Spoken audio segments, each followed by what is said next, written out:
It is 11:17 a.m. on December 5th, 2020. I just tried to go by the SMU library, the general library. I've been there before.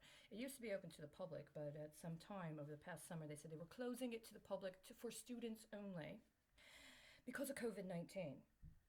I don't believe that's accurate.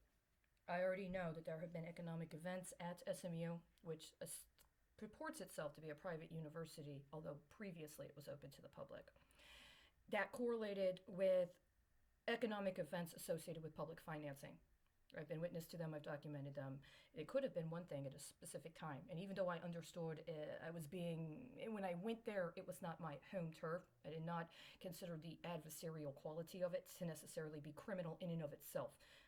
But I have documented and I am on the record of having both contacted the security on campus as well as a professor at the business school directly involved in an act of electronic sexual assault that I experienced while I was at the library in the business school. It was committed by a student against another student. I was witness to it and I actually experienced it myself personally. I reported it to the security. I gave them evidence. I also went to the professor and I gave her my information directly.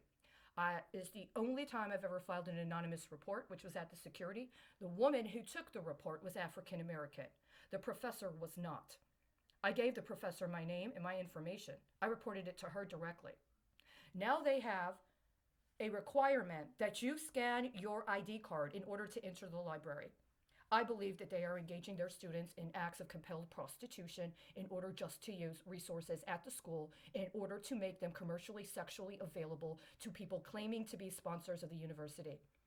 And I believe your so-called friends and associates in the surrounding area and other people that have been covering up for other crimes that have been happening at that university are co-conspirators with an understanding that you will defraud actual publicly accessible resources in order to give them kickbacks through the retirement system. That's my charge. Every single time you try to use the only person I'm allowed to as a proxy, it goes directly to you by virtue of allowing him to be used as a proxy. This is not about another one of these, oh, I'm going to step in, pretend I'm somebody else, so I'm going to act like an asshole. No, no, no, no, no. That's not going to work anymore. He said that this place is paid for by a trust. He refused to introduce me to the person he said the trust was actually primarily connected to until she was murdered. You understand? I hope you do.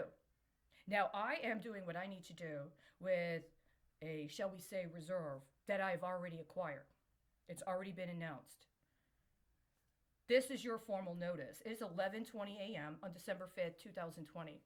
I am charging Southern Methodist University with prostituting its own students in order for them to be able to receive resources at the university and engaging in a scheme to defraud public and government resources as kickbacks to people alleged to be supporters. I don't think they're supporters. I think they're engaging in a scheme to launder money and assets in connection with other aspects of this criminal conspiracy. Now, whether or not they are in league with others, I cannot say. But I was electronically sexually violated on campus. I reported it twice. What have I received as redress or any sort of reconsideration? Instead, what has happened is I have been trafficked while you have co-conspired with a bioterrorist attack to eliminate what were previously publicly accessible resources I could use to support myself and confine them to a group of people that are being forced into acts of prostitution just to get education. It's not education. It's recruitment into a criminal conspiracy, and it needs to stop.